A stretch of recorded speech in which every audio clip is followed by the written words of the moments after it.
So what exactly makes a high converting product page a high converting product page for an e-commerce store? Well, there are things that will vary depending on your industry, your audience, and your brand, and obviously what you sell. But I still strongly believe that there are some fundamentals that can be applied to pretty much any brand selling pretty much anything for any audience. So in this video, I'm going to walk you through 5 essentials of a high converting product page. Now, the first thing is trust, reviews, and proof.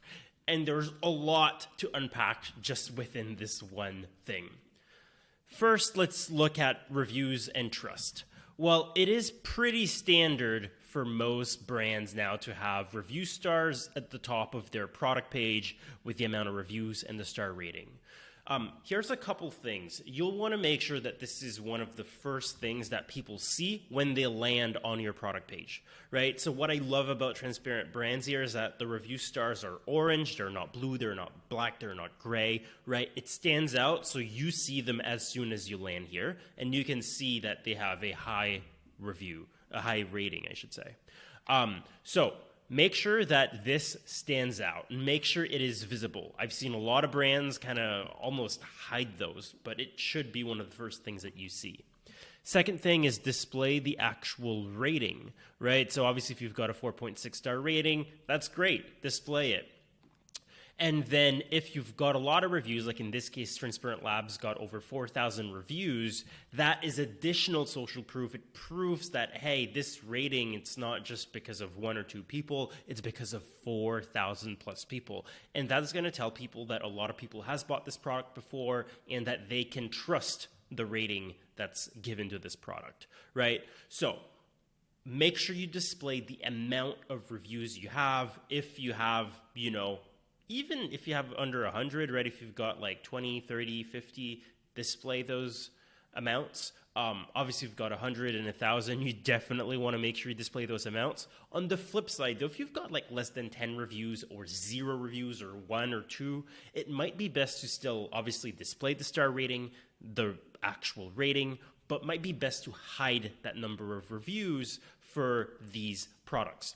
The reason being that, if people see that there's only been 1 or 2 reviews, they're not going to trust it, and it could actually hurt you more than it's going to help because they're going to feel like they were the first people to buy this product. So if that's the case, I would still show your reviews, obviously, at the bottom of the page. 1 or 2 is better than nothing, but don't display it at the top of your product page that you've only got 0, 1, or 2 reviews.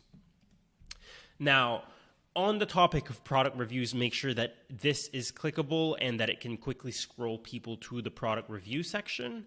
And that's going to help and just going to improve overall usability. Not something I would test, but something you should just implement.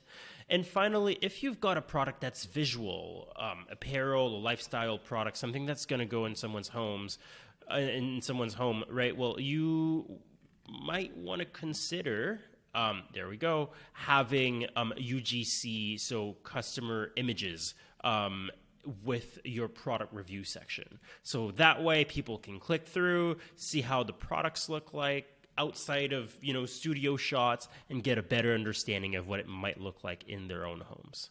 So that is a great way of building trust and just, having a bit more proof. Now, still on the topic of building trust, we just talked about customer reviews. Now let's talk about other types of trust and reviews, right? So something else that you could do is you could handpick customer testimonials and display them at various, sections on your product pages. Usually what I like to do personally is to take a customer's testimonial that answers a customer question or objection and then feature it prominently, on somewhere on the product page.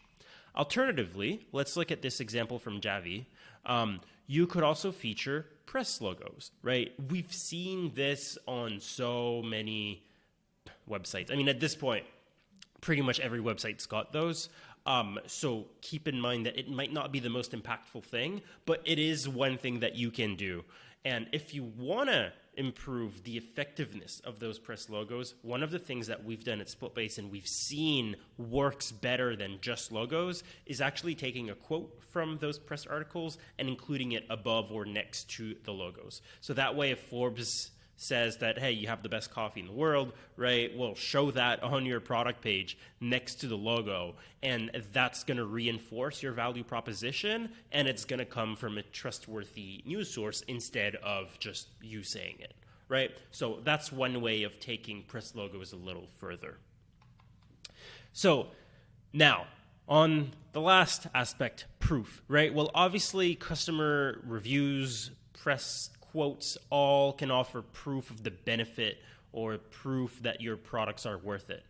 But, another method is, for example, here, Estee Lauder, they have skincare. Well, they actually have a whole section within their product description that talks about proof and shows results of studies. So, any metric studies that you've done, any, doctors' quotes or anything that's relevant to your brand, that can also help quite a bit.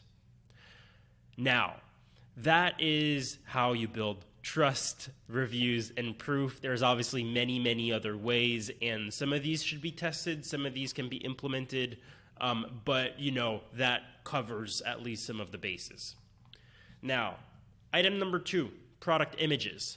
Well, here's the deal with product images. This product or image carousel at the top of your product pages, that's one of the most clicked on elements of any product page. And that's something that we notice in click maps and heat maps. So instead of just using this as a place to display a product image, consider this as a sales tool or a place to, display some of your value proposition or proof. In this case here, Transparent Labs uses this to display some of the product benefits, nutrition facts.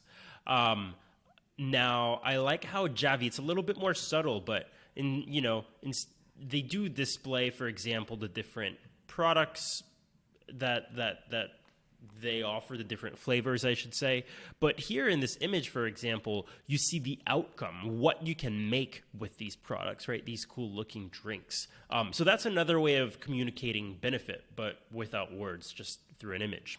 And then Estee Lauder here, for example, actually put some of the results of their studies in the product carousel, some before and afters, right? So knowing this is one of the elements on your site that's most interacted with, and considering that a lot of people are never going to scroll further down, right, this can help educate your customer and sell them on the benefit without hoping that they're actually going to be scrolling down.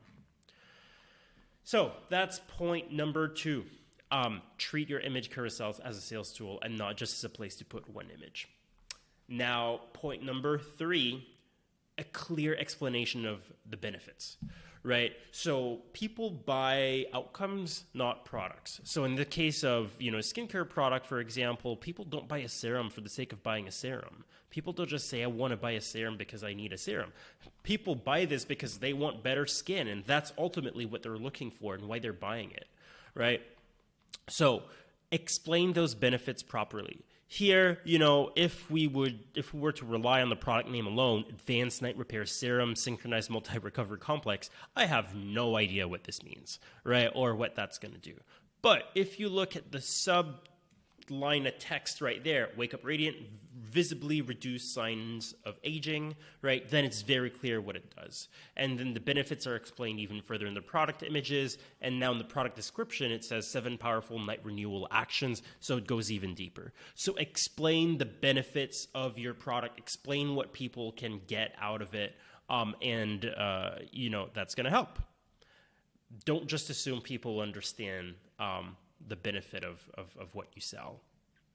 And obviously, actually, don't just talk about features. People love to talk about features, ingredients, and things, but if you talk about ingredients, if you talk about features, if you talk about, how your technical sportswear pants have these cool pockets, explain why this is so helpful for someone who's going to go on a hike, for example, right? So just better explaining and linking your features to the impact it's going to have in someone's life. That's going to help sell your product. Now, point number 4, how to use or how the product works, right? So you're making promises, you're offering proof, but how are you actually helping people get to that outcome, right? You want to explain that so people can visualize themselves using the product and understand how it's going to fit in their lives. Javy Coffee, for example, well, they sell coffee concentrate. People might not know really how it works, if you just have to drink that bottle or if it's mixed. Well, here they have a video just showing how it works, and then they have a 1, 2, 3 step thing. Estee Lauder, I love what they have here. They have a chart. So one of the most common questions in the skincare space, and we've worked with around 30 plus brands in that beauty and skincare space, is they have 1, 2, 3, 4, 5. The repair serum fits at number 3, after the lotion, before the moisturizer, and you can massage it on your face, doing this way and so on. So very, very clear, and it helps you better understand how it fits into your routine. So again, just better explaining how the product works and how to utilize it can help people make a purchase. Finally, the last thing is probably the most important thing, because it's going to help you understand what to do for the 4 other things I mentioned, and it's to answer your customer needs. To answer, what I mean by that is answering your customers' questions, their needs, their concerns, their doubts, right? Answering that will help you increase conversions. And now how you answer those needs, it needs to be tested. What to write is dependent on your product and your audience. But to give you an example, we work with this brand Horijab for a while, and we've helped them increase conversions by close to 27%. And that was almost entirely done through answering the customer's needs. And one of the tests that we ran was first by doing a survey. So we sent a survey to existing customers. We also polled site customers, and we wanted to understand what questions they had around the products. And they told us they had questions around texture and thickness of the fabrics. And one of the tests we did was to introduce this fabric guide, which answered those questions and ultimately helped increase conversions, right? So that's one way of doing it. Another example, so this is a very product type question, but obviously, let's say you feature apparel, you sell apparel, or you sell, even skincare. People are going to ask questions like, what if it doesn't fit? What if I break out, right? So obviously here for a brand like Diff, talking about, a warranty and easy returns helps, calm down customer concerns. Another way, though, if we go back to Caraway Home, well, people might have some questions around a pan, right? Well, in the review section, and a lot of review sections now offer this feature, this ability, but you can also let people ask questions and then you can respond, and that, then becomes a good FAQ or database of customer questions that also helps you understand what you'll need to feature on your main website, right? So like here for Caraway, if a lot of people asked what's the difference between Teflon and their pan, well then, that could potentially indicate you to feature this type of chart, right? But having a section where people can ask questions can help, but don't limit yourself to that. Try to understand through polls, customer interviews, surveys, what people need, what people are hesitant about, and then try to answer those objections and questions in various ways on your PDPs. We call that the testing trifecta, utilizing human feedback to feed into testing ideas and to then, learn more about what resonates with your customers, which then drives an iteration and hopefully an increase in conversion. So that's it. 5 ways or 5 fundamentals of a high converting product page. Trust, reviews, and proof. Focusing on educating people through your image in carousel, having great quality product images. Explaining the benefit of your products. Explaining how it works and how to use your products. And obviously answering client questions and objections. All of this goes a long way and hopefully will also help you increase your conversions. Happy optimization!